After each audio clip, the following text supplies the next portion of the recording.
Staying sober to the rest of your life. Imagine yourself that kind of a situation. You finally in a place that you don't drink alcohol. Okay. You don't have to look back. No attachments. You being totally detached from the alcohol. Okay. You don't have to look back. You don't have to worry.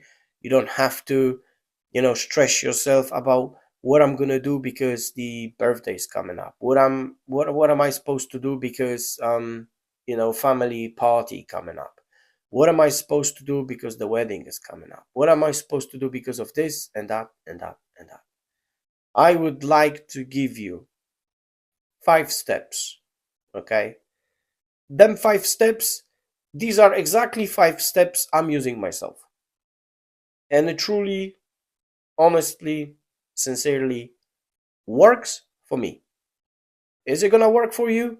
I don't know. But maybe there will be something you can take from it. Maybe there is something, at least one step, or maybe half a step, which you can use for yourself. Maybe it will be the case that you can create your own 5 steps. And I wish you that very much. So I'm gonna take you right now into my little journey with my 5 steps. If you're thinking, is it worth of go for it and trying it and see if it works for you, feel free. Okay? Because I wish you sober day, sober month, sober year, hopefully sober life.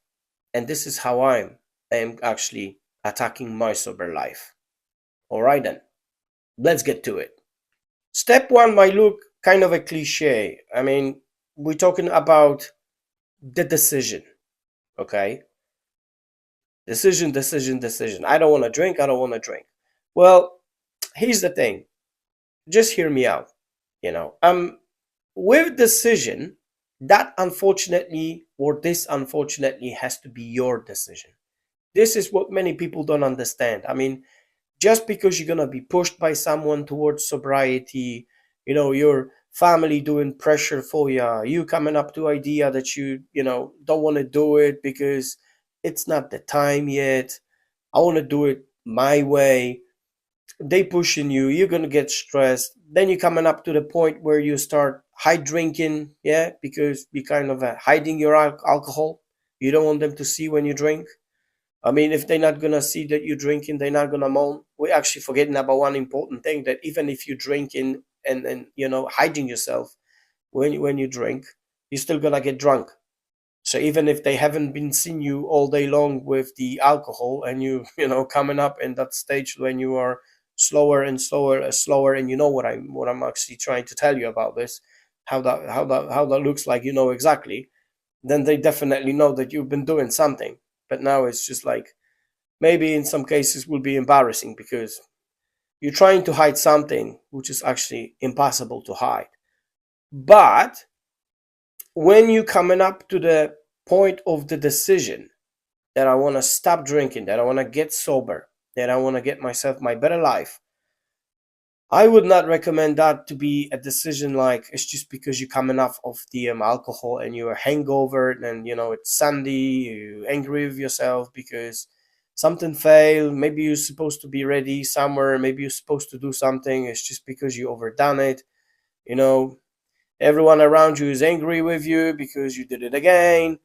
Now you want to kind of come up with a big statement, so you're pouring all the alcohol down the drain, which, well, technically speaking, ain't gonna solve nothing because the alcohol around your life and your world is still gonna be there. Just because you poured something down to the drain, it's fine, because couple days later you're gonna be buying by yourself again something in a shop. So the decision, that has to be the decision, like on a sober perspective, and like, I'm not drunk or I'm not hangover then when I'm making my decision. That's the biggest point, and that was exactly with me.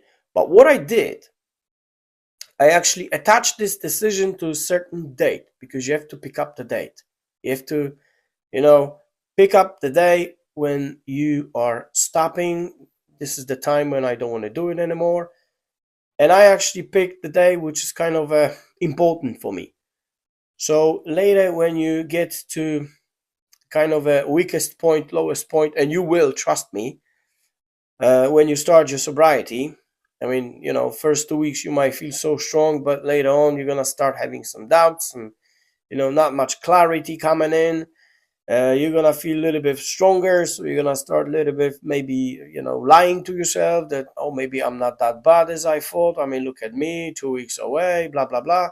The thing is, I've attached something to that date because that date was some kind of an important date.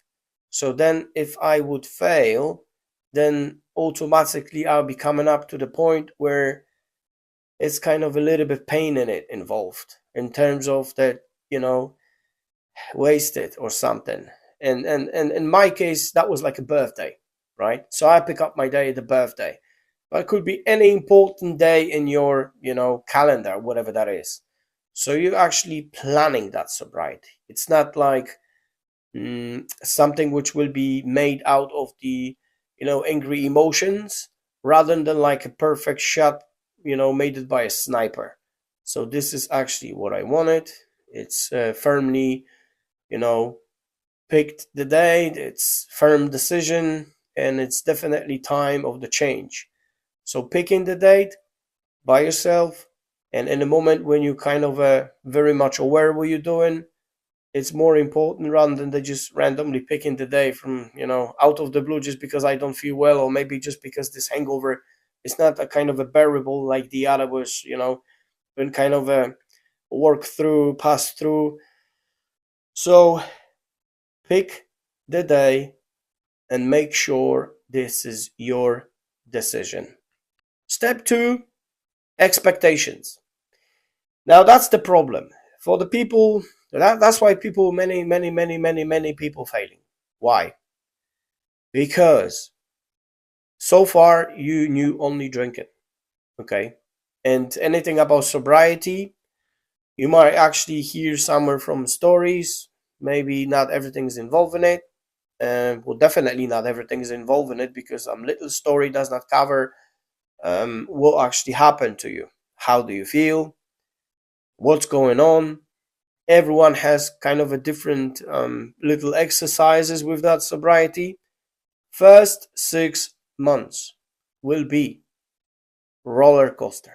It will be roller coaster because you getting to know yourself, who you are as a sober person. Every time when struggle comes up, we kind of a drinking days are looking bit kind of easier for you, because why? Because that's what you know, okay? And now you establishing new you. So you actually learning yourself, knowing to yourself, and knowing yourself, who you are, what you do, how you think. And trust me, when you get clarity and when you get sober, you think completely different way in perspective how you've been thinking as a person who's drinking. Everything's different. Everything's different. The funny bit about this is, whatever feels different, it's actually you, because all the world around you looks exactly the same, which is kind of like you're looking at something through the different glasses. But if you look on perspective of how the world looks like, everything will be the same. The job is the same. Your responsibilities are still the same. The only thing you will find is massive amount of time, because suddenly all that drinking, which was taking a lot of time of yours, because you've been planning all day around drinking, okay? If you look honestly, anything you plan through the day as a person which who's drinking might not happen because you didn't care. The only thing you did care to make sure I will drink tonight, or whatever the plan for the drinking was. But that has to happen. Anything else, if it's not gonna happen today, maybe it's gonna happen tomorrow. It's fine. I can always postpone. I will do that next weekend. I will do that next month.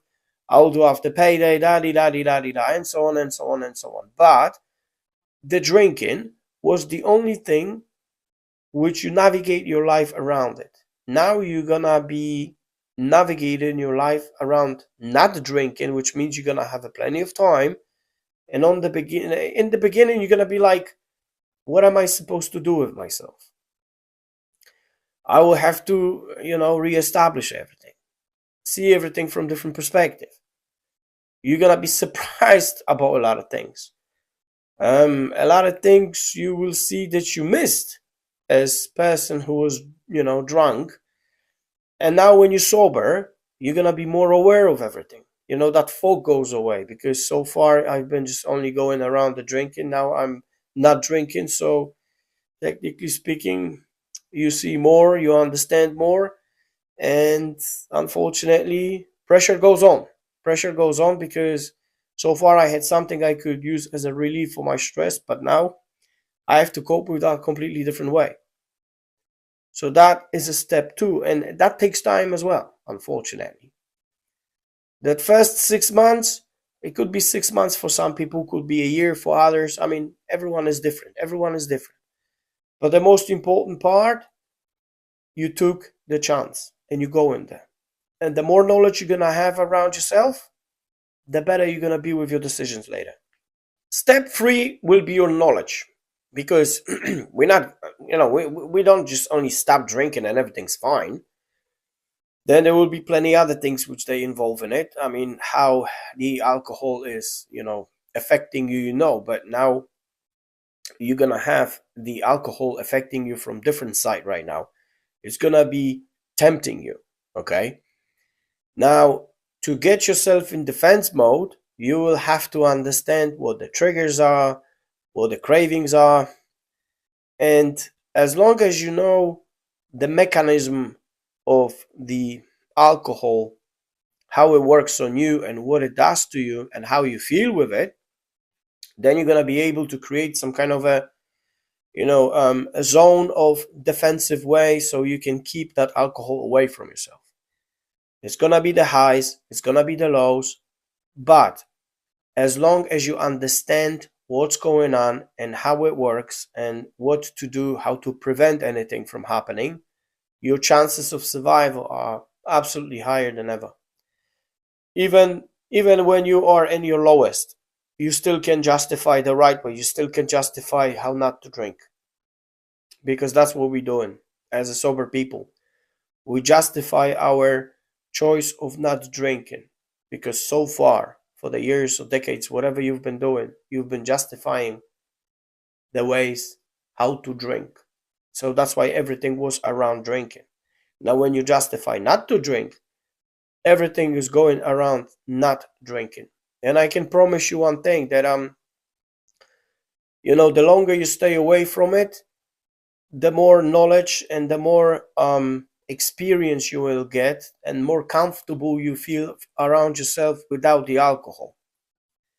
So that stuff becomes like later, the counterbalance on your scale. Well, so far that scale is kind of taking you to the one side, which is, with alcohol as in triggers and cravings and everything, because that's what you've been doing so far. But now you're getting a kind of experience and knowledge on the other side. So that other side becomes stronger and stronger, and then you start becoming a little bit more level. The more knowledge you have, the more experience you have, the more behaviors you have behind yourself, then you know what works for you, what doesn't work. Maybe I need to change my tactic. Maybe there's certain things I shouldn't do. Maybe there's certain things I should invest more my time and more in my training. The knowledge for everything you'll find anywhere. I mean, of course, you can watch the channels like mine. You can read some books. Online you can find anything like blogs about the alcohol, people writing some stuff, people doing videos. You know, everywhere, and getting anything you can. Even sometimes if you think the knowledge never gonna be useful for me, being aware of something is better than jumping somewhere and I don't know what to do now, and maybe that's the reason I'm failing. I don't know why I'm failing. This is pretty much like putting your hand into the fire. If you put it the first time, you burned yourself, right? Now, second attempt, you're not doing it because the first one was painful. And the same will be here. When you're drinking, it's like putting your hands into the fire. so you know what to expect in a later outcome, what is going to be happening to you, with you, and around you. Now, the sobriety is actually nothing else but keeping that hand away from that fire.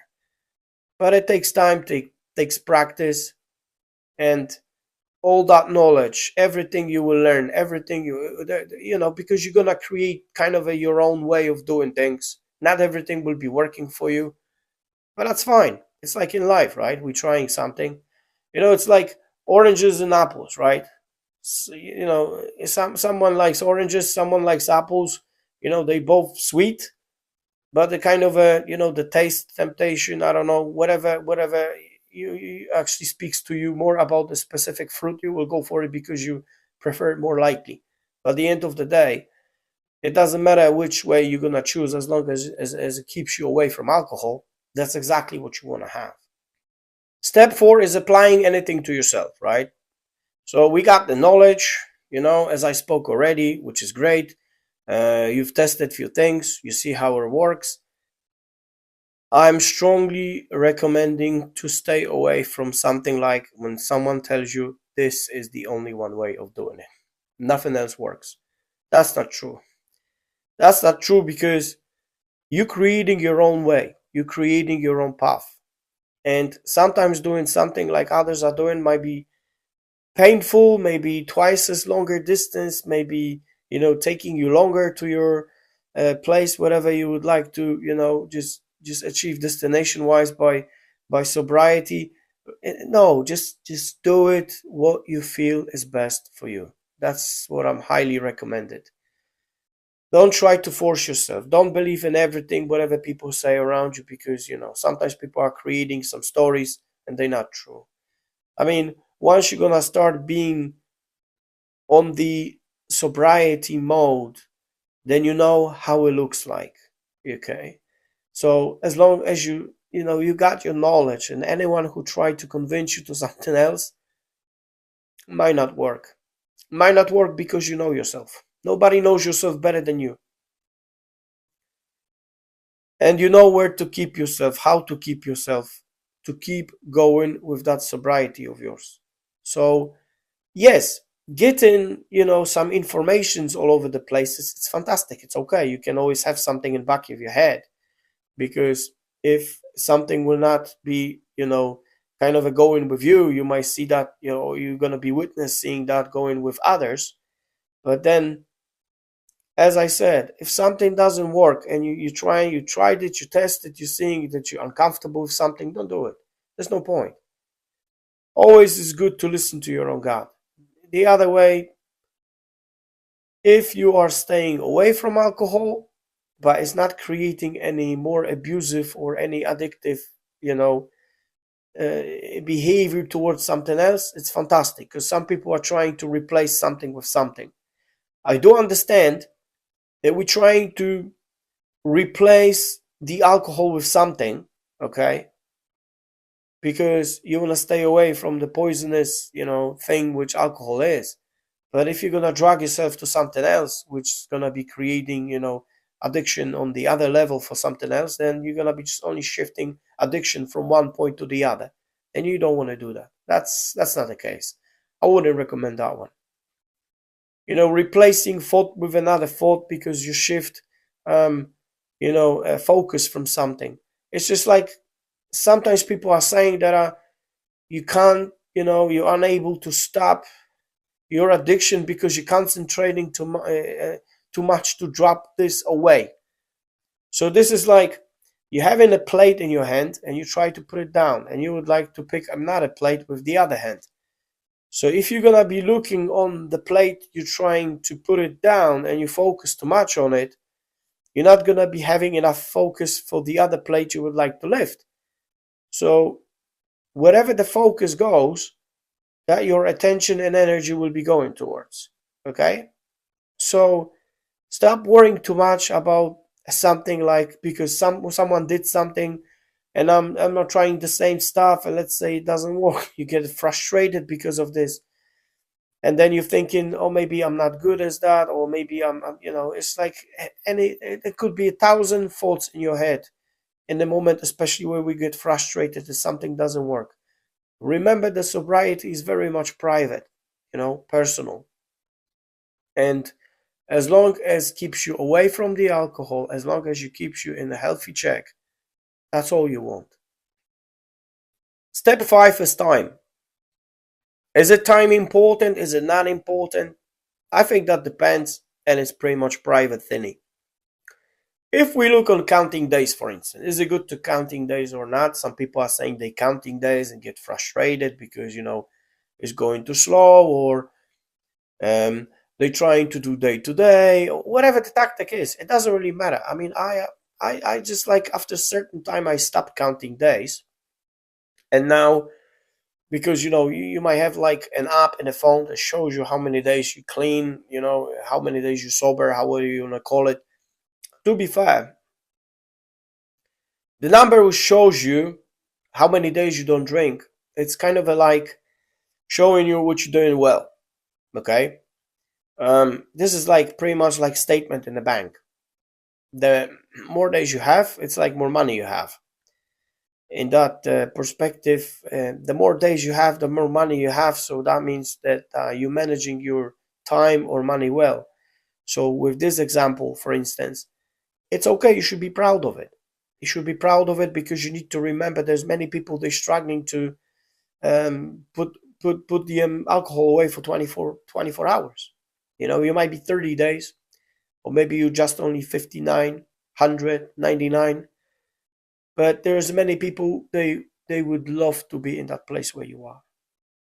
And the days, time, that will pass by anyway. Because ask yourself this question: whatever you're gonna be drinking, whatever you're not gonna be drinking, the 6 months will pass by anyway.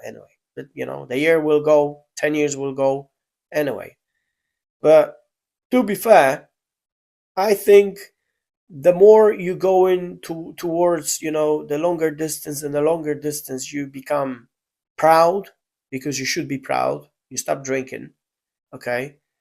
You shouldn't be like, I'm hiding myself because I had a problem in the past, and that gives me some kind of a label, so I'm not good enough because I'm like someone who's alcoholic, functional alcoholic or something like that. It doesn't really matter. That doesn't really matter. The most important part is how it feels to you. You achieved something. You get into the point when you better yourself. Everything around your life gets better, looks better, and will be better. You learn as well how to cope with difficult situations, and you're not using alcohol for this anymore. That's important. Okay. Your health, hopefully looks better, and it's supposed to be, because in a minute one, when you stop drinking alcohol, your body start taking charge, and it's cleaning everything, repairing everything, whatever it's capable to do. Okay. Because we don't know how big damage has been done, but still doing something is better than not doing nothing, to be fair. So I believe all these days, beginning it's nice because it shows you, it gives you that kick up, that boost that you see, like 7 days, 20 days, 30, 40, 50, 100. That's fantastic. Coming up 1,000 days, brilliant thing, because on the big the beginning wise, maybe them days they look small and small, but when you have later some kind of a bigger number, then you feel very proud because you know how difficult it was on the beginning. You know how many times you've been probably so close to fail, because everyone is. No one is invincible with that. You might have all the knowledge, you might have everything, but you still might just collapse because sometimes takes the moment when you're at your weakest, or maybe even you and your strongest, and you still might create a situation that you will raise the glass. It's the same like with the relapse, for instance. Okay, you might relapse. You drink, let's say, one glass of wine, and for the next 3 months, you're not gonna feel any temptation to, drink any. And after 3 months, suddenly you're gonna start drinking because some kind of a thought will come up to your head telling you, it's like, hey, I managed so far so much. Maybe I am in that spot. The trouble with that one is Nobody is. Every time we're thinking that we manage something and we're good at something, or maybe we safe, we're not. Them all the knowledges, them all these, things we learn, things we've seen, they are very important. And they are actually creating our days. These are my 5 steps, how I operate. But this is my private way of doing it. Things are changing on the way where you're doing something, because the deeper and longer you go into sobriety, you're changing, you change your thinking about certain things, because your experience getting different, getting bigger. You start forgetting some stuff as well. I mean, I don't remember I don't remember actually any hangover. How does it feel? Which makes sense when you don't drink certain time. Or I don't actually remember how to be drunk anymore, which is great, which is fantastic. You pushing them kind of situations away somewhere in back in your head, and you don't worry about them anymore as well, because they're not relevant anymore in your life. But you don't do that. You're not being at the point of using alcohol. When I look at alcohol, I don't feel nothing. When I touch alcohol, in perspective that you're touching the bottle or something, because as I said, just because you are not drinking, that doesn't mean that some stuff will not gonna be happening around you. Last, for instance, Christmas hamper we received from the place when I work, they've been giving alcohol. I was actually getting rid of the alcohol because I didn't want to even bring it home, because not giving myself some kind of a permission that I'm okay to have the alcohol at home, which I'm actually not drinking. So it's actually not the right way of doing it, because you don't want to start creating some kind of a hall pass for yourself. But then I needed to physically touch the alcohol to give it to someone. So I am not drinking, someone else is drinking. That's not my responsibility to um, educate or just police people for not drinking. That's pretty much private decision. Whoever wants to, however wants to. But then again, I touched it, I give it to someone, and there is no connection. And that's how I would like to stay with this. So I don't put myself in the position that I am around the alcohol. I refuse alcohol every time I'm being offered by some other people, because you're gonna be offered alcohol by people, unfortunately, in some circumstances. It's just because the alcohol is used by many people as a reward for something, or present, or you're doing something for someone, they might offer you something. But that's the thing. I try to use all these, you know, things I learn on the way, knowing how things are working with alcohol, and specifically how alcohol will work with me, which I know it does not work well. It does not, create any positive stuff in my life. And that was the main reason why I stopped alcohol at all. And I would like to keep up with that level to the rest of my life. I hope anything I shared with you today in some perspective will be giving you some kind of a clarity. Maybe there's something you would like to use, or test it on you and see if it works well for you. If it does, then fantastic. If it's not, that's okay. I mean, we just had a little chat about the possibilities on alcohol, what could happen, what could not happen, and how to attack that problem. If you're interested with more, you know what to do. And as I said on the beginning, I wish you sober evening, sober week, sober month, sober year, and hopefully a sober life. Take care of yourself. I'll catch you later.